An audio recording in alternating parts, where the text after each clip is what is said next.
कि या रब ज़माना हमको मिटाता है किस लिए, या रब ज़माना हमको मिटाता है किस लिए, लौहे जहाँ पे हरफे मुकर्रर नहीं है हम। कोई मुसलमान होता तो सारी ज़िंदगी खुदा की कसम प्लेन बैन कर देते मुसलमानों पर कि कोई मुल्ला प्लेन में सफ़र नहीं करेगा। शादी करते तो लव जिहाद का जो एक मिशन लेके चलते हैं, सारे सड़कों पर उतर जाते हैं। इनको लगता है कि लव जिहाद से बड़ा कोई मैटर ही नहीं, कोई मुद्दा ही नहीं है भारत। लेकिन अगर आप ये देखिए, क्या नॉन मुस्लिमों की तलाक नहीं होती? क्या ये मोदी जी ने अपनी बीवी को नहीं छोड़ा था? ट्रिपल तलाक का जो कानून बना, मैं तो उसके पक्ष में हूँ कि हाँ, एक साथ किसी को व्हाट्सएप पे तलाक नहीं दे सकते, आप वैसे तलाक नहीं दे सकते, आप फर्रा नहीं भेज सकते। तमाम समाज में क्या ब्रा पैंटी में दुल्हनें आती हैं? वो घूंघट ओढ़कर नहीं आती हैं, लहंगे में नहीं आती हैं। ब्रा पैंटी में रिवाज है, सिर्फ मुसलमान ही दुपट्टा ओढ़ते हैं। जिस इंस्टीट्यूशन में तिरंगा ना फहराया गया हो 52 साल तक, वो बताएंगे कि संविधान क्या होता है। मैं तो कहती पठान का बाइकआउट अगर करना, अंसारी सड़क पर उतर जाओ, तुम्हें आतंकवादी दिखाया उसमें। अरे ईमान वालों, जुल्म को ललकारना सीखो। अगर तुम भेड़ियों का झुंड आए तुम्हारे सामने तो तुम 5-6 को मारकर मरना। जिस देश में महिलाओं की तरक्की नहीं हो, उस देश को तरक्की और विकास नहीं कहते थे बाबा साहब और पेरियार साहब। और क्या SC ST OBC माइनॉरिटी और किसान जातियों का इसीलिए राजनीतिक, सोशल, आर्थिक, सामाजिक विकास नहीं हुआ क्योंकि उस समाज की महिलाओं का विकास नहीं हुआ। मेरे साथ ऐमन रिजवी हैं, मुस्लिम कम्युनिटी से आती हैं, लगातार इस देश की तरक्की के लिए, SC ST OBC माइनॉरिटी, किसानों की, महिलाओं के लिए, महिला अधिकारों के लिए सजग हैं। अभी हल्द्वानी से आई हैं, इनसे आंखों देखी सुनेंगे। सोचिए, जोशी मठ की कहानी आपको सब बता रहा है टीवी अखबार, क्योंकि वहाँ ब्राह्मण समाज के लोगों की संख्या ज़्यादा है। लेकिन उसी हल्द्वानी में जहाँ मुस्लिम समाज की संख्या ज़्यादा थी, तो कहा जा रहा था कि वहाँ शाहीन बाग 2 हो रहा है। कोई टीवी अखबार नहीं गया, उल्टे निगेटिव कैंपेन चलाया गया। लेकिन ऐमन रिजवी जो हैं वो लगातार शोषित, वंचित, मैंने हर बार देखा है जहाँ भी कास्ट एट्रोसिटी हो, SC ST OBC माइनॉरिटी, किसान जातियों के साथ अन्याय हो, चाहे वो किसान आंदोलन था, चाहे वो दिल्ली की मासूम बच्ची का गैंगरेप था, मर्डर था, हर जगह मौजूद होती हैं। शुक्रिया हमें समय देने के लिए। और पहले बताइए कि हल्द्वानी में क्या था और क्या देखा आपने? शुक्रिया शंभू कि आज आपने मुझे अपने चैनल पे, अपने ही स्टूडियो में बुलाया। और मैं बात का आगाज़ यहीं से करूँगी कि या रब ज़माना हमको मिटाता है किस लिए, या रब ज़माना हमको मिटाता है किस लिए, लौहे जहाँ पे हरफे मुकर्रर नहीं है हम। लौहे जहाँ यानी हम वो लफ्ज़ नहीं हैं, हमारी कम्युनिटी या हमारा समाज को अगर आप वो लफ्ज़ समझ रहे हैं जो बच्चा तख्ती पर लिखता है और बार बार गलती करके मिटा देता है, हम भी इंसान हैं। हल्द्वानी में जो मैं गई तो एक आपने जैसे देखा कि एक बहुत ज़्यादा लाइमलाइट में चल रहा था। वहाँ औरतें 0 टेम्परेचर पर बैठी हैं, बुढ़े हैं, बच्चे हैं, और जो वो रो रहे थे, वो जो वीडियो वायरल हुई, तो मुझे लगा कि इस जगह मुझे भी जाना चाहिए। मैं वहाँ पर गई, लेकिन वहाँ जाकर जो देखा, जो एक मीडिया एक नैरेटिव सेट कर रहा था, वहाँ जस्ट उसका उल्टा था कि झोपड़ियाँ हैं तो ज़मीन जिहाद हो रहा है, तो ये हो रहा है, तो दूसरा शाहीन बाग बनना है तो पाकिस्तान फंडिंग कर रहा है, तो यहाँ से फंडिंग हो रही है। लेकिन वहाँ जाके शंभू मुझे ऐसा लगा कि ऐसा कुछ नहीं था जैसा ये मीडिया दिखा रहा था। वहाँ पर जो आबादी थी, वहाँ पर 90% जो मुसलमान रहते हैं और 10% जो वहाँ पे नॉन मुस्लिम भाई रहते हैं। कमाल की बात यह है, जो मीडिया ये कह रहा है कि यहाँ पर ज़मीन जिहाद हुआ, उन लोगों के पास मैंने खुद 3-4 दिन रह के सर्वे करा। 100-100 साल पुराने उनके पास पेपर हैं। 80-80, 90-90 साल की औरतें जो ये कह रही यहीं पैदा हुए, यहीं शादियाँ हुई और यहीं पर मर जाएंगे। तो ये भी समझ में नहीं आ रहा। अब मैंने इतने सारे स्कूल वहाँ पर देखे जो सरकारी स्कूल थे। आप बताइए, इलीगल ज़मीन थी। जब वो स्कूल बन रहे थे तो एडमिनिस्ट्रेशन कहाँ था, वो रेलवे कहाँ था जो कह रहा कि हमारी ज़मीन है। 10 बहुत बड़ी आलिशान मस्जिदें हैं, 3-4 मंदिर हैं, बहुत सारे सरकारी धर्मशाला हैं, पानी के प्लांट हैं, और जिनको जुग्गी जुग्गी जुग्गी करके बता रहे हैं। जनाब, वहाँ जुग्गियाँ नहीं हैं। जुग्गियाँ भी, जिनको जुग्गियाँ कह रहे हैं, वो जुग्गियाँ भी लेंटर वाली जुग्गियाँ हैं जो 10-10, 15-15 गज की बनी हुई है। और वो भी कह रहे हैं कि हम जी 100 साल से रह रहे हैं। वहाँ पर 300 गज के मकान, 500 गज के मकान। और जो रेलवे कह रहा था कि हमारी 23 एकड़ ज़मीन है, वो चिन्हित जो करी है सरकार द्वारा, जो करी गई है, वो 78 एकड़ है। आप एक बात बताइए, अब रेलवे कह रहा है कि हम डेवलपमेंट करेंगे। डेवलपमेंट किसके लिए होता है शंभू? हम लोगों के लिए होता है, इंसानों के लिए होता है। अगर आप वहाँ पर 60-70 हज़ार आबादी को ख़त्म कर देंगे, मार देंगे, तो उस डेवलपमेंट का जो मज़ा है, उस डेवलपमेंट को कौन भोगेगा? दूसरी तरफ आप ये जोशी मठ को देख लीजिए कि जोशी मठ के लोग भी कह रहे हैं कि हम 1.5-2 साल से गुहार लगा रहे हैं, वहाँ पर दरारें आनी शुरू, लेकिन सरकार वहाँ पर लीपापोती करती रही, कुछ नहीं करा सरकार ने। जोशी मठ के बारे में कुछ नहीं कहा। दूसरा अगर आप देहरादून देखिए, देहरादून के रेलवे ट्रैक के पास एक पूरी की पूरी कॉलोनी आ रही, जहाँ पर सरकार खुद खड़ी हो गई कि नहीं इनका मुकदमा हम लड़ेंगे, लेकिन क्योंकि हल्द्वानी में मुसलमानों की तादाद ज़्यादा है तो वहाँ पर आप इनको अनाथ कर देंगे, मिस्कीन कर देंगे। और कमाल की बात ये है शंभू कि वहाँ के लोग ये कह रहे हैं कि हम यहाँ से कहीं नहीं जाएंगे। इवन मैं 6-6 साल की 7-7 साल की बच्चियों से मिली हूँ, एक वायरल बच्ची है जोया, मैं उससे मिली, तो उनकी पूरी फैमिली भी यही कह रही है, तमाम लोग ये कह रहे हैं कि हम यहाँ से कहीं नहीं जाएंगे। अगर सरकार, हमें सुप्रीम कोर्ट पे वैसे तो पूरी उम्मीद है, अगर फिर भी हमारे हक में फैसला नहीं आता तो हम अपने मकानों के अंदर रहेंगे और बुलडोज़र का इंतज़ार करेंगे, जैसे वो हमारे मकानों को तोड़ेंगे तो हम भी उसके अंदर मर जाएंगे। कहते हैं वो कि हमारे मामे, चाचे, ताए, फुप्पे, ननियाल, पौसाल सब यहीं पर है, हम कहाँ जाएंगे? तो सभी मरेंगे, चाहे मामा हो, चाहे चाचा हो, चाहे बाप हो, चाहे बेटी हो, वो आपस में ही एक दुनिया है। कौन आपको लगता है कि मुसलमानों की ज़िंदगी मुश्किल होती जा रही है? कौन दुश्मन है? आप कौन लोग मुसलमानों को टारगेट कर रहे हैं? नहीं देखिए, उसकी वजह क्या है? नहीं देखिए, मुसलमानों की ज़िंदगी तो आपने सच्चर कमेटी की रिपोर्ट भी देखी, जब भी कहा था कि दलितों से बदतर है। अब अगर मुसलमान ये कह के हमारे हिंदू दुश्मन हैं तो मुसलमानों का हिंदू दुश्मन नहीं, मुसलमानों का सबसे बड़ा दुश्मन जो है वो पंडित ही हैं, ये उच्च कोटि वाले। अभी आप देखिए कि दिल्ली में क्या हुआ था, वो जो ASI मारा गया, कैसे कहा कि इन्होंने पंडित दुश्मन है या मनुवादी दुश्मन है? हर जाति में अच्छे बुरे लोग होते हैं। बहुत, लेकिन जिस तरह मीडिया का कैप्चरिंग है, मनुवादी की कैप्चरिंग है, हर कोई भी मुद्दा हो, भी वो पारसी लड़का था जो मारा था, वो श्रद्धा मारी थी, उसमें उसको मुसलमान बना के कैसे कोशिश करी, किस तरह उसको मुसलमान बनाया। जब वो मुसलमान नहीं निकला तो क्या इस मनुवादी मीडिया ने दिखाया कि हमसे गलती हो गई, ये लड़का पारसी था, जो अल्ताफ आफ्ताब जो भी था। अभी जो दूसरा भी देखिए, 3-4 दिन पहले दिल्ली में मर्डर हुआ, जहां पर मोहम्मद अनीश करके इसको बताया कि मोहम्मद अनीश ने जिहाद कर दिया, ये मार दिया, वो मार दिया। तो जब वो नॉन मुस्लिम निकल कर आया, वो एक हिंदू लड़का निकल कर आया, क्या इस मनुवादी मीडिया ने दिखाया कि हमसे गलती हुई? और क्या इन चैनलों पर कार्रवाई होगी? वो कोई एमन रिजवी तो है नहीं कि कुछ भी बोल दो, है ना। बड़े एक रेपुटेटेड चैनल है, चाहे वो आज तक हो, चाहे वो जी हो, अब तो NDTV भी चला रहा है। तो मुसलमानों के खिलाफ ब्राह्मण समाज है या मनुवादी लोग हैं? देखिए, मुसलमानों के खिलाफ जो है वो मनुवादी सोच है, मनुवादी लोग हैं, क्योंकि इनको लगता है कि अगर हम मुसलमान टोपी और जिहाद और हिजाब और मंदिर मस्जिद करते रहेंगे तो हम सत्ता में टिके रहेंगे। इनके पास डेवलपमेंट कुछ है नहीं, क्योंकि दलित सक्षम हो चुके हैं, दलित एकजुट हो चुके हैं। मुसलमानों को इन्होंने एकजुट होने नहीं देना है, मुसलमानों को टुकड़ा टुकड़ा करके इनको मारना है। अब एक अगर मुसलमान पे कोई जुल्म होता है तो दूसरा मुसलमान इस डर से आवाज़ नहीं उठाता कि देखो उसको तो जेल में डाल दिया, कहीं मुझे ना डालें। अभी आप देखिए कि मुसलमानों के कितने बड़े धर्म गुरु थे, वो क्या नाम था उनका, मौलाना कलीम सिद्दीकी साहब। 85 साल के एक आदमी को आप उस वक्त पकड़ के जेल में डाल देते हैं कि नहीं भाई ये धर्म फैला रहा था और अपने धर्म का प्रचार कर रहा था। अयमन जी, अगर जो शंकर मिश्रा नाम का आदमी था जिसने महिला पर यूरिनल कर दिया एयर जहाज में, अगर कोई मुसलमान होता तो क्या होता? नहीं देखिए, वो नहीं, कल्पना क्या, मुझे तो पहले ही पता है क्या होता। मैंने बाकायदा बोला भी, अगर वहाँ पर गलती से कोई मुसलमान होता तो सारी ज़िंदगी खुदा की कसम प्लेन बैन कर देते मुसलमानों पर कि कोई मुल्ला प्लेन में सफ़र नहीं करेगा, खच्चर में करेगा। और तो और ये ज़्यादा आदत है कि बस में नहीं करेगा तो कार में, कारें अलॉट नहीं होंगी, क्या पता कार में कहाँ रुक के किस पे कर दें। तो ये जो ड्रामेबाजी है। अच्छा, अगर दिल्ली वाले में जिस तरह से 13 किलोमीटर एक बच्ची को घसीटा गया, उसके सारों आरोपी सवर्ण हिंदू हैं, अगर उसमें कोई मुसलमान होता तो वो तब भी मैंने क्या कहा, तब भी ये कैसे करते कि मुसलमानों के जो के लिए ये ऐसा करते, कहते कि हिंदुस्तान के संविधान को बदला जाएगा और मुसलमानों को पूरे भारत में कोई ड्राइविंग लाइसेंस नहीं दिया जाएगा, क्योंकि मुल्ले एक लड़की को 15 किलोमीटर तक नंगा करके घसीटते रहे। ड्राइविंग लाइसेंस कैंसिल तो जब होता देते ही ना, आगे लगा देते जितने होते। और जो 5 लड़के थे उनके पूरे खानदान, पूरे गांवों को पकड़ के जेल में डाल दिया होता। सड़कों पर सारे के सारे ये नफरती चिंटू उतर जाते कि मुल्लाओं के खिलाफ जिहाद करो तो इनको मारो, इनको भारत से भगाओ, ये पाकिस्तानी है, पता नहीं तार कहाँ का अलकायदा से जोड़कर आ जाते हमारे तार। तो ये ड्रामेबाजी है। एक बच्ची, लेकिन ये आप लोगों पर आरोप लगता है कि जो मुस्लिम महिला, जैसे अशराफ मुसलमान जो है और जो ब्राह्मण समाज के लोग, उनका तो बेटी रोटी का संबंध है, शादी ब्याह सब होता है। नहीं देखिए, अगर बेटी, एक बात बताइए, अगर हम ये कहते हैं कि भारत में डेमोक्रेसी चलती है, अगर आप हैं जहाँ पर आपकी मर्जी, आप शादी करो, वहाँ तो कोई बर्डन नहीं है। कितने भाई हैं, कितनी बहनें हैं जो नॉन मुस्लिम समाज में शादियाँ करती हैं। तो मुस्लिम महिलाओं की भी शादी होती है नॉन मुस्लिम? नहीं, बहुत सारी कर लेती हैं। अभी ओखला की मेरे पास एक लिस्ट आई थी जहाँ पे 4000 लड़कियों ने नॉन मुस्लिम भाइयों से शादी करी थी, ऑफिस में रहते हुए।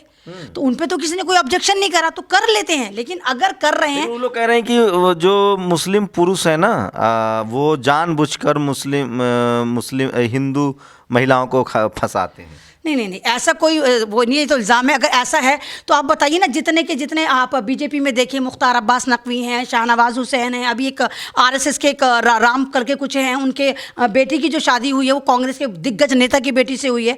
तो ये कहने का, अभी राखी सावंत है, राखी सावंत ने भी अभी जो चुना है तुम्हारा दामाद, वो मुसलमान ही चुना है।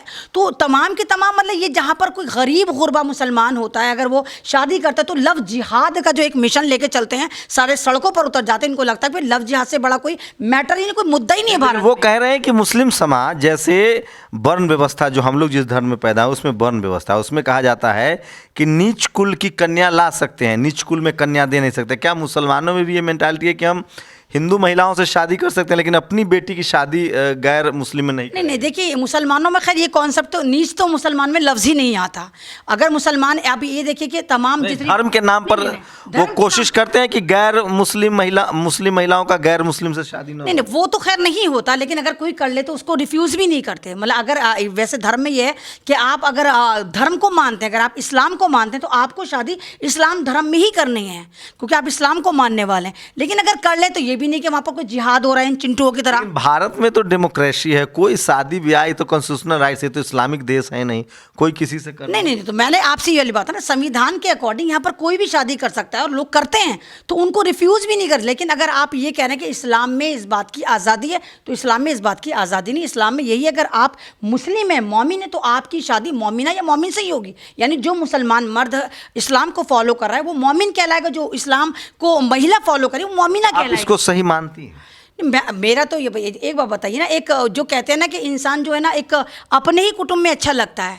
आप एक, तो ऐसे तो फिर ब्राह्मण कहता है कि ब्राह्मण की शादी ब्राह्मण से नहीं, हो, तो ब्राह्मण की शादी कुर्मी ब्राह्मण की से शादी नहीं। कुर्मी से हो, आप यादव नहीं, की, तो नहीं, फिर तो आप वही हम नहीं, दकियानूस समाज। नहीं नहीं, आप ये देखिए ना, ब्राह्मणों में क्या नहीं हुई, और ये अभी हमारे भीमराव अम्बेडकर साहब ने नहीं करी थी शादी, वो ब्राह्मणी थी। तो वहां तो दकियानूस टूट रहा है ना, हिंदू समाज में दकियानुसी टूट रही है, कर्मकांड खत्म हो रहा है। मुस्लिम समाज, वो हम लोग जो आरएसएस है वो हिंदू समाज को समझा रहा है कि मुस्लिम कट्टर हैं, आप उनकी बेटी बहन से शादी नहीं कर सकते हैं, आपकी बहन बेटी को वो सूटकेस और फ्रिज में काट के भेज देंगे। अगर फ्रिज में काटने वाला ही तो बता रही हूँ मैं कि फ्रिज में जो काटा था वो पारसी धर्म की थी, वो लड़का जो था पारसी धर्म का था। कई ऐसे मामले भी आए हैं झारखंड में, कई ऐसे मामले आए हैं जहाँ मुस्लिम समाज के लड़कों ने हिंदू, एक आदिवासी, एक दलित लड़की की हत्याएं की है। नहीं तो हाथ से नहीं, हाथ से तो सब समाज में होते हैं। अब 5 उंगली बराबर नहीं होती। नहीं, मैं समझने की कोशिश कर रहा हूँ, ये निजी है कि क्या मुस्लिम समाज में ये बैन है, अगर मुस्लिम समाज की कोई लड़की गैर मुस्लिम से शादी करेगी तो उसके लिए सजा का प्रावधान? नहीं, सजा का तो कोई खैर प्रावधान नहीं, बस यही होता है कि आप उस धर्म से खारिज हो गए, आप उस धर्म से चले गए, आप दूसरे धर्म में चले गए।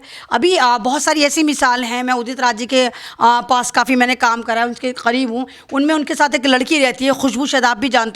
तो खुशबू का तो हस्बैंड बात ही नहीं समझ रहे हैं। मैं कह रहा हूँ कि हिंदू मुस्लिम जो मर्द है वो गैर मुस्लिम महिला से शादी कर सकता है, एक्सेप्ट है, लेकिन मुस्लिम महिला जो है वो गैर मुस्लिम मर्द से शादी नहीं कर सकती। मैंने आपसे क्या कहा कि ओखला की 4000 लड़कियों ने गैर मुस्लिम लड़कों से शादी करी। ये मेरे पास लिस्ट आई थी 1 साल पहले। तो क्या ओखला वालों ने अपनी बेटियों को उठाकर फेंक दिया? वो अभी वहीं रहती है। यही तो मैं आपसे कह रही हूँ कि अगर ऐसा होता है तो ये नहीं कह रहे कि उनको बाइकआउट कर रहे हैं। कुछ मामले ऐसे, जैसे हिंदू धर्म में जाति बैरियर तोड़ने से लोग अपनी बेटी की हत्याएं कर देते हैं, मार देते हैं। गाँव में भी ऐसे ही होता है? नहीं, शहर में भी होता है, अमेरिका में भी होता है, लंदन में भी होता है, जो बसे हुए लोग। क्या मुस्लिम समाज में भी, मैं समझने की कोशिश करूँ, क्या मुस्लिम समाज में भी अगर कोई गैर मुस्लिम से शादी कर ले मुस्लिम लड़की, तो लोग उसकी हत्या कर देंगे, मार देंगे? इस तरह कुछ आंकड़े हैं? देखिए शंभू, अगर मैं एक एक्टिविज्म का काम मैं कहती हूँ कि मैं कर रही हूँ, और मैं पता नहीं पूरे हिंदुस्तान में जगह जगह गई, मैंने तो अपने ताल्लुकात ही, मेरे इतने सारे नोन टू हैं जिन लड़कियों ने शादी मुस्लिम होने के बाद नॉन मुस्लिम में कर रखी है, या इतने सारे लड़के हैं जिन्होंने नॉन मुस्लिम। लड़कों पर मैं नहीं बात कर, लड़कियों की है, लेकिन ऐसा तो मैंने कहीं नहीं देखा कि कहीं मार दिया गया हो, कुछ कर, ऐसा मैंने तो अब तक नहीं देखा, कम से कम मेरी नॉलेज में तो ऐसा कोई नहीं है। हाँ, ये हो सकता है कि फैमिली जो है उसको डिसऑन कर दे कि भाई तुम जहाँ तक जिंदगी गुजारो, लेकिन बहुत सारी फैमिली ऐसी कि वो अब मिलती भी हैं, अपने घर भी आती हैं, उन बच्चों के साथ भी आती हैं। आपकी निजी राय क्या है? नहीं, मेरी निजी राय है कि देखिए भाई, अगर आपको कहीं पर आप कोई चीज़ पसंद आ गई तो ये आपकी ज़िंदगी जो आपने जीनी है। ये आपकी निजी राय? मेरी निजी राय भाई, अगर आपको मेरी ज़िंदगी, मैं उसकी मालिक, मैं ऊपर, अगर मैं अपने खुदा को मानती हूँ या अल्लाह को मानती हूँ, जिसको भी मानती हूँ, तो उसको मैं ही तो जवाब दूंगी। मैं तो ये कहती हूँ, अगर ज़मीन के ऊपर आप उत्पाद मचाएंगे, जुल्म करेंगे, तो ज़मीन के अंदर ऊपर वाला आपसे हिसाब लेगा। अगर आप किसी पर जुल्म करेंगी तो निजी राय है। अगर मुझे अपनी लाइफ को लगता है कि आप जो फिलॉसफी आपकी, उस हिसाब से जो मुसलमानों पर अभी अत्याचार हो रहा है उसका हिसाब कोई और लेने आएगा। नहीं, हिसाब तो जाहिर सी बात है। आप एक बार बताइए, अगर आप जो है कोई जुल्म हो रहा है, जुल्म के खिलाफ आप आवाज़ नहीं उठाते, अगर आप कुर्बानी देने को तैयार नहीं, शंभू अगर आप उस जुल्म पर नहीं बोला है तो थोड़े साल बाद आपकी जो कुर्बानियाँ हैं वो और ज़्यादा मांगेंगी। अगर अभी आप एक बंदा मर रहा है उस कुर्बानी में, तो आने वाले दौर में 20-50 मरेंगे। तो अगर जुल्म अगर सब कुछ ऊपर वाले की ही मर्जी से हो रहा है तो हो सकता है उन्होंने ही ये कहा हो कि जुल्म भी। तो मैंने जुल्म के खिलाफ ऊपर वाले को बोला ही नहीं। या तो अगर आपको तो मैं मान लो कोई मुझे, मैं आपको मार रही हूँ तो क्या बदले में आप मुझे दूसरा थप्पड़ नहीं मारेंगे, इवन गाली ही दे देंगे? मैं आपको छोड़ दूंगा, ऊपर वाला आपको सजा देंगे। नहीं, तो ऊपर वाला तो जब मुझे मारिए पीटिए तो जब देगा। मैं पागल, मैं कोई जानवर थोड़ी हूँ कि आपने मुझे बुग्गी में बिठा रखा है और मुझे हाँकते हुए हैंटर मारते हुए लेके जा रहे हैं। यार अगर मुझे आप मारेंगे मैं तो इंस्टेंटली आपको रिएक्ट दूंगी। इवन अगर मेरा हस्बैंड भी मुझे मारेगा, विद इन सेकंड में उसको घुमा दूंगी। भाई क्यों मारा? मैं क्या जानवर हूँ? क्यों मारा तुमने मुझे? भाई जानवर नहीं हूँ, किसी की रैयत में नहीं हूँ, गुलाम नहीं हूँ, क्यों मारा? मेरी ज़िंदगी मैं जिस तरह जी हूँ, मुझे नहीं मालूम कि अच्छा बुरा क्या है, मुझे नहीं मालूम कि दिन रात क्या होता है, मुझे नहीं मालूम कि महिला की गरिमा क्या है। हिंदू मुस्लिम नफरत जो फैला हुआ है देश में, इसका सॉल्यूशन क्या है? देखिए सॉल्यूशन यही है, इसीलिए ये सब शादी ब्याह वाली बातें पूछ रहा था। मेरी कोशिश ये थी क्योंकि ज़्यादातर जो सवर्ण हिंदू हैं, जो आरएसएस के लोग हैं ना, वो हिंदू मोहल्ले में जाकर यही बात कहते हैं कि तुम्हारी बेटी से वो शादी कर लेंगे, लेकिन तुम उनकी बच्चियों से शादी नहीं कर सकते हो, नहीं तो तुम्हारा सर कलम कर देंगे। प्लस आजकल ये भी कह रहे हैं वो कि अगर तुम्हारी बच्ची मुसलमानों से शादी ब्याह कर लेगी तो वो सूटकेस में पैक होके आएगी या फ्रिज में मिलेगी। देखिए अभी अगर मैं आपको बताऊं, अगर आपने कुतुब मीनार का नाम सुना हो, कुतुब मीनार के पास जहाँ पे वो मज़ार है, वहाँ पर एक पहलवान होटल है। अभी 3 महीने पहले की बात बता रही हूँ। उस पहलवान होटल मुसलमान का है, उनकी बेटी ने अभी एक दलित लड़के से शादी करी है, तो फैमिली ने तो नहीं मारा कूटा, वो तो आराम से ऐसे ही हैं। पुरानी दिल्ली में कितने केस मैं आपको दिखा दूँ जहाँ पर मुस्लिम लड़कियों ने नॉन मुस्लिम लड़कों से शादी कर रखी है, और वो सीना ठोक कर आती हैं, अपने घर में आती हैं। तो ये नहीं, अगर वाकई आप समाज में डेवलपमेंट लाना चाहते हैं तो ये शादी ब्याह का तो खैर मैटर पर्सनल है, उसके लिए आपको शादी ज़रूरी नहीं कि आप शादी ही दूसरे समाज में जाके करेंगे तो डेवलपमेंट नहीं। मैम पूरे यूरोप में ना, आप कैसे सोच रही नहीं पता, ये बहुत पर्सनल नहीं है। जिस देश की खुशियाँ एक ना हो, जिस देश में ऐसा थोड़ी हो सकता है कि दिन भर आप अपने हिसाब से चलें और खाली कहने के लिए हिंदू मुस्लिम एक हो जाए। यूरोप में, अमेरिका में जानबूझकर जो श्वेत महिलाएं हैं ना, वो ब्लैक पुरुषों से शादी करती हैं ताकि ये मैसेज जाए कि हम रेसिज्म के खिलाफ हैं, आप हमें बलगलाइए मत। मैं दुनिया भर की चीज़ें पढ़ता रहता हूँ। अमेरिका में, यूरोप में जो रेसिज्म है, रंग के आधार पर जो भेदभाव था, वहाँ श्वेत महिलाएं जानबूझकर ब्लैक पुरुषों से शादी करती हैं ताकि ये मैसेज जाए सोसाइटी में कि हम भेदभाव नहीं करते हैं। जानबूझकर वहाँ के जो ब्लैक महिलाओं पर जोर दिया जाता है, ब्लैक पुरुष वहाँ श्वेत महिला से शादी करे तो इसको समाज में बदलाव देख। रुक तो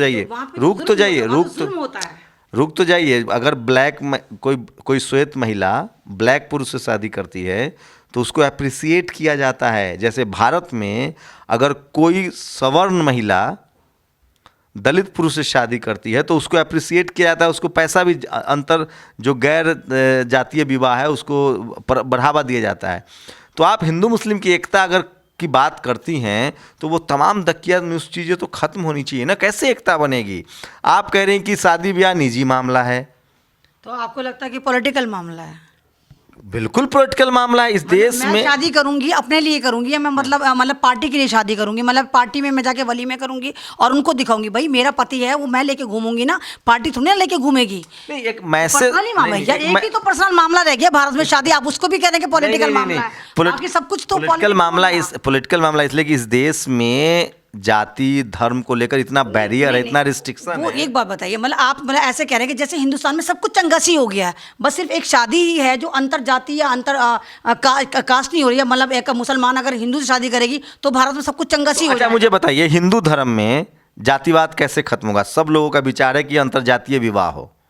हाँ, तो मैं तो खुद कहती हूँ कि रोटी और बेटी एक कर लो, सब कुछ खत्म हो जाएगा। फिर धार्मिक झगड़ा कैसे खत्म होगा? तो धार्मिक झगड़ा भी तो ऐसे ही खत्म होगा। धर्म तो आप एक बार बताइए, 14 से पहले तो इतना धर्म था भी नहीं। जातीय झगड़ा खत्म होगा शादी ब्याह से, तो धार्मिक झगड़ा भारत में कैसे? धार्मिक झगड़ा तो होता ही रहेगा। अरे भैया, तमाम पॉलिटिकल पार्टी अगर आपको मंदिर मस्जिद गाय गोबर के नाम पे नहीं लड़वाएंगी तो किस तरह दिखाएंगे कि हमने डेवलपमेंट इन्होंने कुछ करा? तो कह रहा हूँ, अगर हर घर में हिंदू हो, हर घर में मुसलमान हो, तब तो झगड़ा खत्म हो सकता है। तब भी नहीं होगा, तब दूसरा लेकर आ जाएंगे। भैया पॉलिटिकल पार्टी जिंदा कैसे रहेंगी, इनको तो इसी पे लड़ाई करवानी है। आप एक बात बताइए ना, बीजेपी जैसे दिखा रही है कि राम भी जो थे और तमाम जितने हनुमान जी तो इनके कार्यकर्ता थे। मतलब मुस्लिम कम्युनिटी किसी तरह के सोशल रिफॉर्म के पक्ष में नहीं है, रिलीजियस टेम्परामेंट। नहीं, एक बात बताए ना, मुस्लिम अगर आप ये कह रहे हैं कि मुस्लिम समाज अगर नॉन मुस्लिम से शादी करेगा तो भारत में सब कुछ चंगसी हो जाएगा, तो मुस्लिम समाज स्टैंड कब करता है इस भारत में? किसी जॉब में कर रहा है, किसी आप ही बताइए सरकार में कर रहा है, कहीं पुलिस में कर रहा है, कहीं फौज में कर रहा है। कहाँ है मुसलमान? मुसलमान तो आज भी ठेले लगा रहा है, मुसलमान तो आज भी छोटी छोटी दुकानें खोलकर बैठा हुआ है। मुझे बताइए ना, हिंदू मुस्लिम जो नफरत है वो कैसे खत्म होगा? मुझे इसका सोल्यूशन बताइए। नहीं, बस यही है कि आप हमें गाली दीजिए, हम आपको फूल देंगे। आप ये कहिए कि आप महात्मा गांधी को गोली मारिए, हम महात्मा गांधी को सम्मान देंगे। यही तो कर रहा है मुसलमान, यही करता चला रहा है। और जो मीडिया दिखा रहा है, सबसे पहली बात यह है, अगर इस मीडिया पे लगाम कर दिया जाए, इस मीडिया को बंद करके आप जैसे साक्षात मसीहाओं को, सोशल मीडिया को पूरा का पूरा कर दिया जाए कि यही असली मीडिया है, तो ये तमाम जो ये कॉरपोरेट घराने जो कभी कहते थे हम कि भाई ये जो है वो लोकतंत्र का चौथा स्तंभ है, जो कभी हुआ करते थे, अब कॉरपोरेट घराने ये क्या दिखाते हैं? ये तो सिर्फ हिंदू मुसलमान। मतलब आप पूरा जो, जैसे हम लोग, जैसे भारत में रिजर्वेशन का कंसेप्ट आया, डाइवर्सिटी, सबकी भागीदारी होगी तो जातिवाद खत्म होगा। पूरे यूरोप में लोग वर्ल्ड वार में लड़ते थे आपस में से, आज पूरे यूरोप में आप जाएंगी तो जो स्पेनिश है, जो माफिया तो लैटिन अमेरिका है, जो बेल्जियम के लोग हैं, जो नीदरलैंड के लोग हैं, वो फ्रांस के लोगों से शादी ब्याह करते हैं, मतलब एक दूसरे के यहाँ रिश्ते बनाते हैं। जैसे वहाँ यहाँ जैसे जाति और धर्म का लफड़ा है ना, वहाँ देशों का लफड़ा था। पोलैंड का लफड़ा बेल्जियम से है, या फ्रांस का लफड़ा नीदरलैंड से है, नॉर्वे का लफड़ा जो है वो फिनलैंड से है। तो उन लोगों ने शादी करना शुरू कर दिया, एक दूसरे देश में के लोग शादी करने लगे, उनसे अपनापन हुआ, भाईचारा हुआ। तो आपको सही में नहीं लगता है कि ये जो धार्मिक जो दूरियां हैं लोगों के, हिंदू और मुस्लिम के बीच में, ये बेटी रोटी के संबंध से खत्म हो सकता है? ऐसा नहीं लग रहा है? बेटी रोटी का संबंध तो लगातार बनता चला आ रहा है, कोई अभी से थोड़ी बनना है, लगातार बना रहे हैं लोग, उसके बावजूद ही पंगा तो वहीं का वहीं स्टैंड करे हुए हैं। आप बताइए ना, अभी मैं कहता हूँ आरएसएस का एक प्रमुख है, उनकी शादी, उनके बेटे की शादी कांग्रेस के नेता के हुई है, तब भी ये कहते हैं। अभी रामपुर के नवाब, ज़्यादा दूर मत जाइए, रामपुर के जो नवाब हैं उनके बेटे की शादी जो हुई है वो अपनी एक नॉन मुस्लिम बेटी को लेकर। अरे वो तो सलमान खुर्शीद की बेटे की शादी भी कर। लेकिन मैं, यही तो सवाल है मेरा कि लड़का, मुस्लिम लड़का हिंदू लिबरल, वो कह रहे हैं कि हिंदू लिबरल है, हिंदू अपनी लड़की मुस्लिम समाज में शादी कर रहा है, लेकिन मुस्लिम समाज अपनी लड़कियों की शादी हिंदू समाज में नहीं कर रहा है। एक बात बताइए ना, मुसलमान आप कह रहे हैं लिबरल है, मुसलमान को जब अच्छा ऑप्शन उसी के खानदान में, उसी की कम्युनिटी में मिल रहा है तो वो क्यों जाए? इनको नहीं मिल रहा है भाई, इनको पता है कि वफादारी जो हमें यहीं मिलेगी, इनको पता है कि फिर आप बहुत विवादित। नहीं, विवादित नहीं, बिल्कुल इनको पता है, दूरियां बढ़ेंगी, बिल्कुल दूरियां नहीं बढ़ेंगी। एक बात बताइए ना कि इनकी बेटियां ही को मुसलमानों में आगे शादी करें भाई। जितने आप शाहरुख खान को देखिए, शाहरुख खान की फिल्म पे जो वो समाज लिबरल है, इसका मतलब नहीं, शाहरुख खान की जो फिल्म पे इतना विवाद चल रहा है पठान पे, तो क्या शाहरुख खान की बीवी ने धर्म परिवर्तन करा? किसी ने पूछा? उसको तो आज भी गौरी छाप रहा है। और जब उसकी भावनाएं आहत हो रही हैं, भगवा जिसको ऑरेंज कलर को भगवा बनाएंगे के इन्होंने ड्रामा करा है, तो क्या गौरी खान ने शाहरुख खान का गिरेबान नहीं पकड़ा कभी? मतलब आप ये कह रहे हैं कि मतलब हिंदू लड़कियां मुस्लिम समाज में ब्याही जाएं, लेकिन मुस्लिम लड़कियां नहीं जाएंगी हिंदू समाज? मैंने ये नहीं कहा, मैंने ये कहा कि शायद इन लोगों को कोई अच्छा सब्स्टिट्यूट नहीं मिलता, इसलिए आती होंगे। जब आप एक बार बताइए, मेरी बेटी का अच्छी जगह रिश्ता आ गया, चाहे 16 साल में, चाहे 20 साल में आया, तो मैं वहां शादी करूंगी, उसको कहूंगी नहीं। ये वजह है या परिवार का दबाव है कि तुम अगर धर्म का बैरियर तोड़ोगी? परिवार का दबाव नहीं, परिवार का दबाव मैंने आपसे, जब अगर परिवार का दबाव होता तो क्या नहीं कर रही मुसलमान लड़कियां जो ऑफिस में काम करी? क्योंकि अब ये देखिए ना, जो एक तरह का चल रहा है, अभी एक मौलाना ने कहा जो एजुकेशन ले रही है मुस्लिम महिलाएं, वो धर्म से दूर हो, दीन से दूर हो। नहीं, वो मौलाना तो ऐसे बयान देके पता नहीं क्या साबित करना चाहते हैं। क्योंकि देखिए, हिंदुस्तान में शरिया नहीं लगता है। हिंदुस्तान जो एक कॉन्स्टिट्यूशनल कंट्री, एक संविधान से चलता लोकतांत्रिक मुल्क है, तो यहाँ पर तमाम लोग रहेंगे। अब यहाँ ये तो नहीं है कि भाई शरिया कानून है कि कलाम पाक की और हदीसों की रोशनी में यहाँ पर चलता है। तो जब हमारी बच्चियाँ, हमारे बेटे जो हैं वो कॉलेज लेवल तक जा रहे हैं, स्कूल लेवल तक जा रहे हैं, कोएड में एजुकेशन ले रहे हैं, क्या हमारे बच्चे कोएड में नहीं पढ़ते? मेरे बच्चे कोएड में पढ़ते हैं, तो क्या हमारे लड़के लड़के साथ नहीं पढ़ते? मैं वही सब सवाल कर रहा हूँ जो आरएसएस के दिमाग में है। अमूमन आरएसएस के लोग कहते हैं कि तुम लोग भले मुसलमान के प्रति वफादार हो जाओ, लेकिन मुसलमान हिंदुओं के प्रति वफादार नहीं है। नहीं तो ये तो आरएसएस की एक चाल है भाई। आरएसएस जो है एक आतंकवादी संगठन है, आप भी मानते हैं। लगातार मनुस्मृति को कौन लागू कर रहा था? कौन था जिसने ये वाली बात कहा था, अगर दलित और पिछड़ों को और मुसलमानों को भारत में आज़ादी मिलेगी, जब अंग्रेज थे तो हम गुलामी बर्दाश्त करेंगे? वो आरएसएस, मैं तो नहीं थी, ये मेरा तो स्टेटमेंट। ये जातिवाद तो मुसलमानों में भी है, वहाँ भी जुलाहे हैं, वहाँ भी खच्चर हैं, वहाँ भी जातिवाद नहीं है, जातियां हैं, जातिवाद नहीं है। क्या जुलाहे जो है वो दूसरी कम्युनिटी में शादी नहीं करती? मैं खुद कह रही हूँ, अशराफ मुसलमान की लड़कियां अंसारी के यहाँ ब्याही जाती हैं, आराम से ब्याही जाती। मैं खुद कह रही हूँ, मैं एक सादात से आती हूँ, मैंने खुद इंटरकास्ट शादी कर रखी है।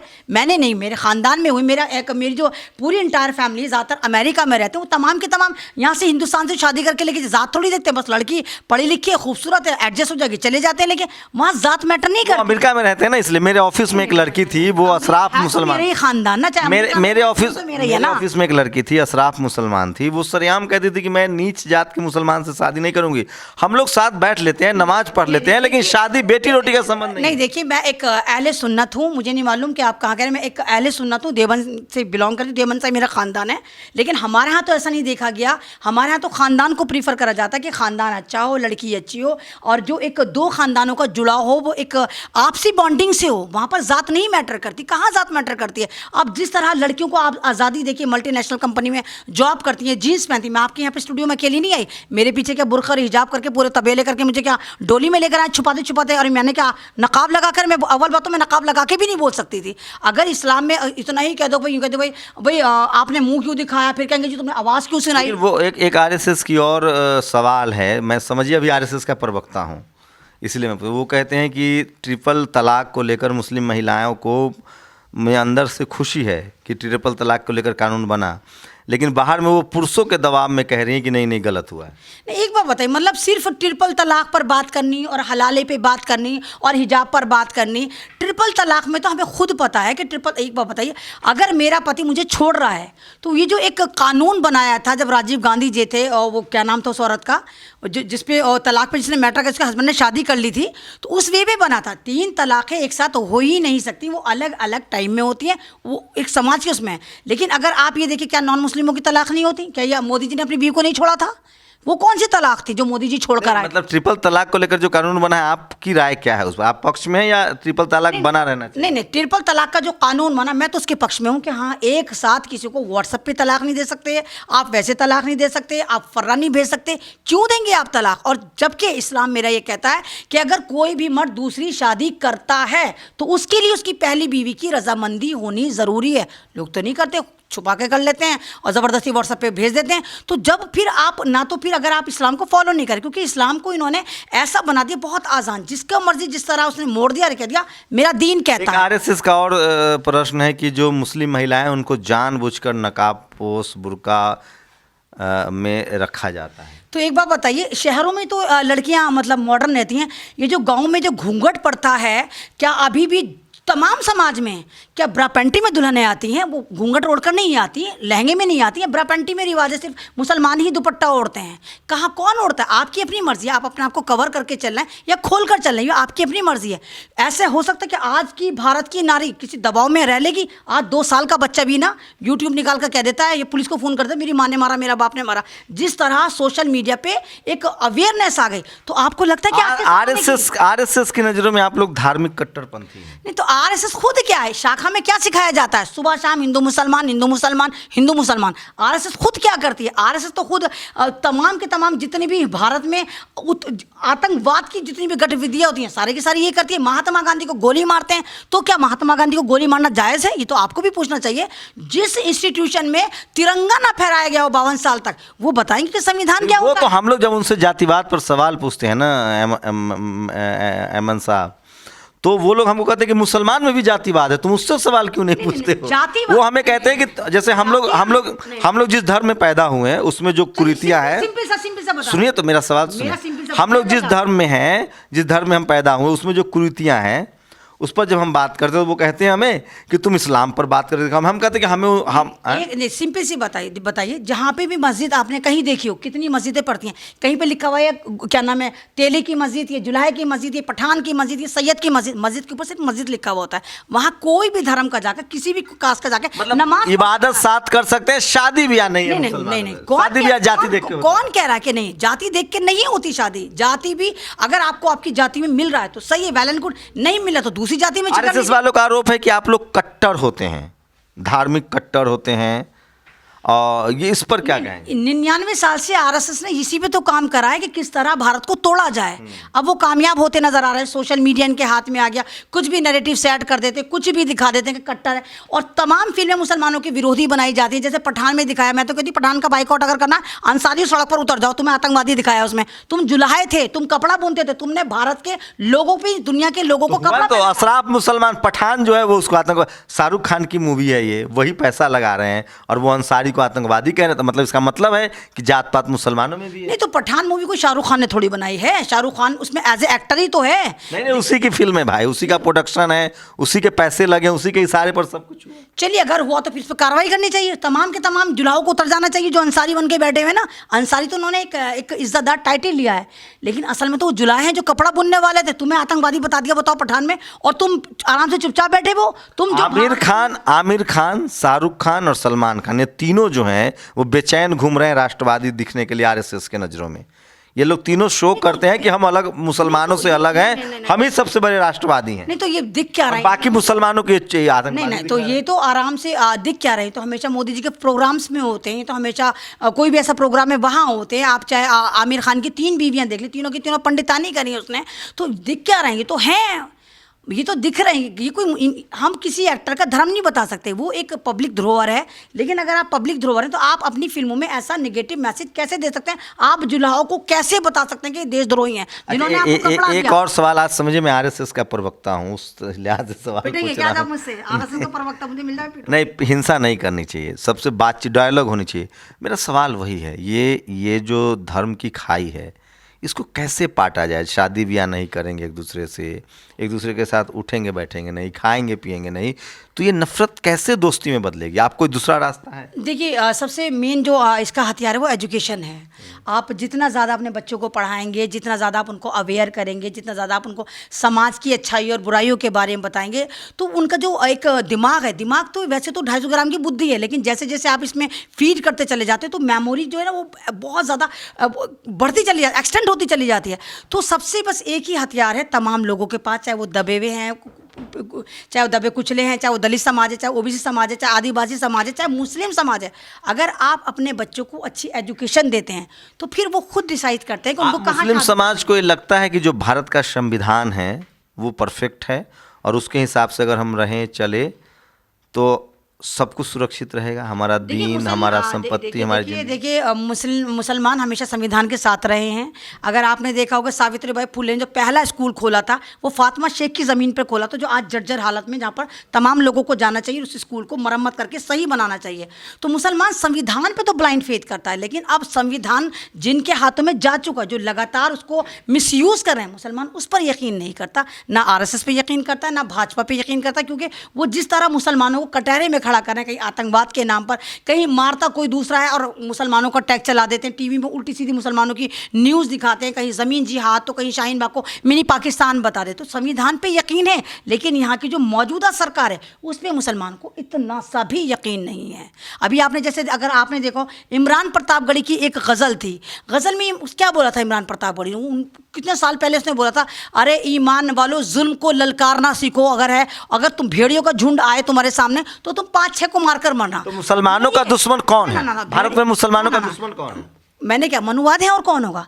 उसने भेड़िए बोला, लेकिन ये खुद कहना है कि हम भेड़िए हैं, हम भेड़िए हैं। उसने तो इंसान का नाम ही नहीं लिया, उसने तो भेड़िए बोला। आप मानते हैं कि भारत में मुसलमानों का दुश्मन हिंदू नहीं है, मनुवादी लोग हैं? नहीं, हिंदू धर्म के नाम पर अरे हिंदू अगर होते तो आप मेरा इंटरव्यू ना ले रहे होते। आप भी तो हिंदू हैं, आप मुझे बुला के मेरा इंटरव्यू थोड़ी ले रहे होते। आप भी सुबह शाम नैरेटिव चला रहे थे, अमन रिजवी जो है ये जिहादी है, यहाँ जिहाद करने गई, ये हल्द्वानी में जिहाद करने गई, ये शाहीन बाग पे जिहाद कर रही थी। आप भी तो ऐसे न्यूज़ चलाते, आप भी तो हिंदू ही है ना।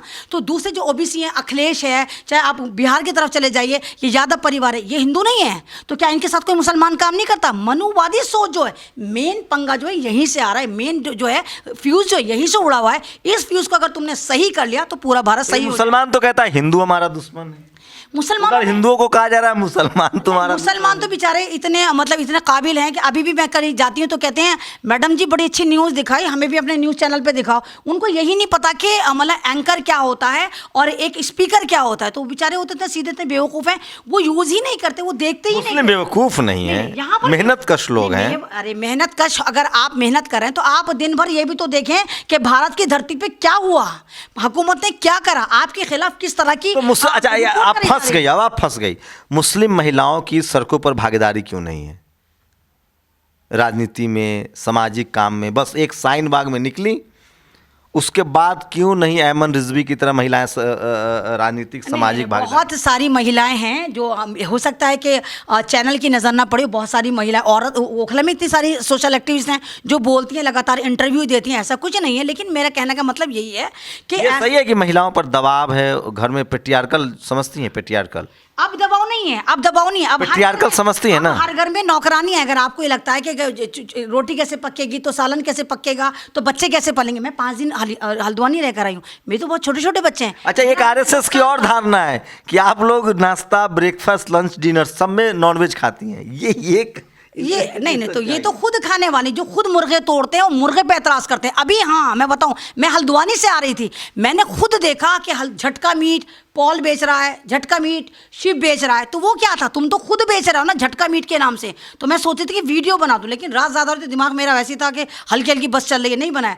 तो ये सिर्फ ये कि मुसलमान को ये कहो कि मुसलमान मीट खाता है, मैं तो मीट बहुत रेयर केस में खाती हूँ, नहीं खाती। और आज की जो जनरेशन, मेरी बेटी मीट चखती भी नहीं है।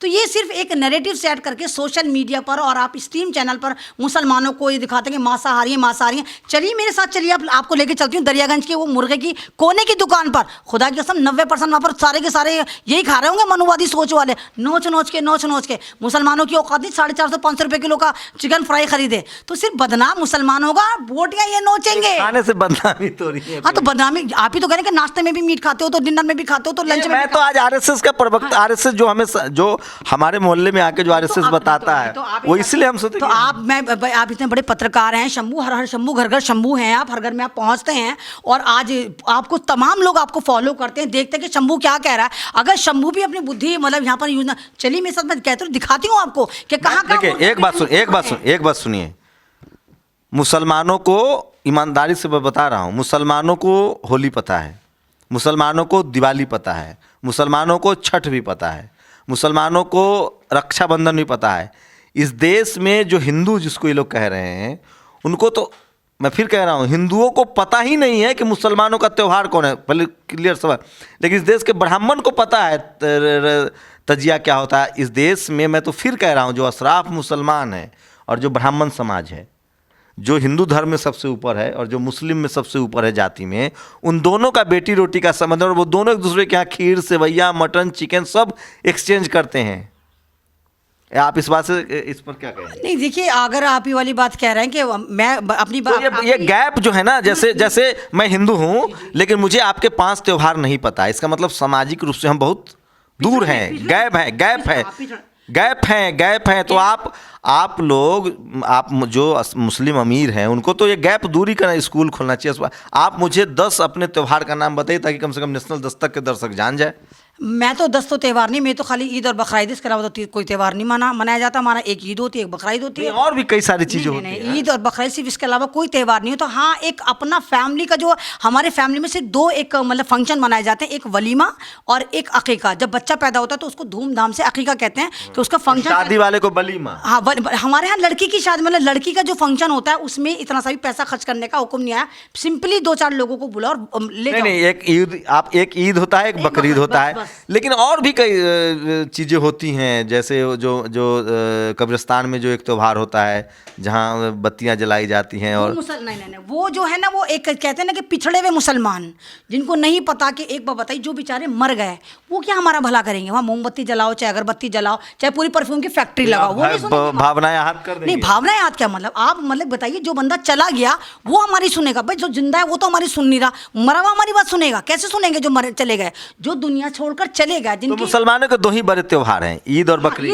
ईद बकरीद से के अलावा कोई त्यौहार नहीं, दो फैमिली त्यौहार है जिसको एक वलीमा कॉल करते हैं। जब लड़का शादी करके लेकर आता है तो जो सेलिब्रेशन है वो लड़के वाला करे कि हाँ मैंने शादी कर ली, और एक ग्रैंड फंक्शन करे, उसको वलीमा कहते हैं। और एक अगर कोई आपके यहाँ बेबी पैदा होता है तो उसका जो फंक्शन करते हैं उसको अकीका कहते हैं। सिर्फ 4 त्यौहार हैं, 2 हमारे जो एक तरह के पूरा इस्लाम मनाते हैं, ईद बकरीद, उसके अलावा सिर्फ 2 हैं जो हर फैमिली में मनाए जाते हैं। अगर आप शादी कर रहे हैं तो, नहीं करे तो नहीं मनाए जाएंगे। तो ये MM रिजवी साहब थी, और मेरी कोशिश थी आज की वो तमाम जो दिमाग में आपको डाला जाता है, इस देश के जो SC ST OBC माइनॉरिटी और किसान जातियां हैं जिनके दिमाग में डाल दिया गया है मुसलमानों के प्रति, मैं चाहता था कि उस पर से परत हटे, वो धूल आप झाड़िए। मैं फिर कह रहा हूँ, मेरी एकदम निजी राय है कि वो मुल्क तभी मजबूत मुल्क बनता है जब वहाँ की खुशियाँ एक हो, तकलीफ़ें एक हो। पूरे यूरोप में भी भेदभाव था, नस्लवाद था, लोगों ने घर में एक दूसरे से रिश्ते बनाए, शादी ब्याह किया। वर्ण व्यवस्था खत्म करने के लिए भी हिंदू समाज में हम लोग कहते हैं कि जब तक जातियों को तोड़कर शादियां नहीं होंगी तब तक एकजुटता नहीं बनेगी। क्या आपको भी लगता है कि भारत में जिस तरह से पहले जातियों के नाम पर तो नफ़रत आज भी है, जो जाति के नाम पर झेल रहे हैं, और धर्म के नाम पर जो नफ़रत है वो फ़िलहाल मुसलमान जो हैं उसमें उसके विक्टिम हैं। वो फ़िलहाल संख्या के आधार पर उनकी संख्या कम है, इसलिए धर्म आधारित जो प्रताड़ना है उसमें मुसलमान पीड़ित हैं। इसका सॉल्यूशन क्या है? आखिर हिंदू मुस्लिम कैसे एकजुट होंगे, कैसे एक आएंगे? आपकी क्या राय है? क्या हम एक दूसरे के कल्चर, रीति रिवाज, घर परिवार, दुख त्यौहार में शरीक होने से ये दूरियां कम हो सकती है? क्या एक दूसरे के यहाँ रिश्ते करने से, शादी ब्याह, उठना बैठना, खाना पीना करने से दूरियां मिट सकती है? कैसे मिट सकती है? क्योंकि एक बेहतर मुल्क के लिए ज़रूरी है कि जाति के आधार पर और धर्म के आधार पर जो नफ़रत है वो कम हो नहीं बल्कि ख़त्म हो। इससे तो सहमत होंगी आप? बिल्कुल बिल्कुल। अगर आपको नफ़रत ख़त्म करनी है तो पहले तो वाकई आपको एक प्लेटफॉर्म पर आना होगा। अगर मेरी खुशी है तो उस खुशी में शंभू भी हो, उस खुशी में दूसरे भी हों, और जब आपकी खुशी हो तो उस खुशी में मैं भी हूँ। तो जब आप अपने दुख दर्द एक करेंगे तो तभी समाज डेवलप करेगा। और दूसरी बात, तभी हम मजबूत देश बिल्कुल तभी मजबूत बनेंगे। और दूसरी सबसे पहली जो अहम बात है वो है कि मुल्क संविधान से चलता है। संविधान को पढ़ो, संविधान को लो, संविधान को खरीदो और देखो कि तुम्हारे क्या क्या राइट्स हैं। तुम्हें तो यही नहीं पता कि तुम्हारे पास हक क्या हैं। तो चलिए, पूरी बातचीत पर आप लोग अपनी प्रतिक्रिया जरूर दीजिए। मेरी कोशिश है कि देश में संविधान मजबूत हो, ये मुल्क मजबूत हो और हम दुनिया में विश्वगुरु कहलाएं। और इस देश की खूबसूरती है, यहाँ बहुत सारे धर्म के लोग रहते हैं, बहुत सारे संप्रदाय कम्युनिटी के लोग रहते हैं। जाति और धर्म के नाम पर अगर किसी के साथ गैर बराबरी या शोषण होता है, उसके खिलाफ आपको आवाज़ उठानी चाहिए। पूरी बातचीत पर आपकी प्रतिक्रिया बहुत ज़रूरी है। कैमरा पर्सन आशीष के साथ शंभू कुमार सिंह, नेशनल दस्तक, दिल्ली। नेशनल दस्तक की आपसे गुजारिश है कि अगर इसको बचाना चाहते हैं तो नेशनल दस्तक को सब्सक्राइब करने के लिए रेड कलर के सब्सक्राइब बटन को दबाएं, फिर बेल आइकन की घंटी दबाएं। नेशनल दस्तक को बचाने के लिए बहुत ज़रूरी है कि हर खबर को शेयर करें, लाइक करें, कमेंट जरूर करें।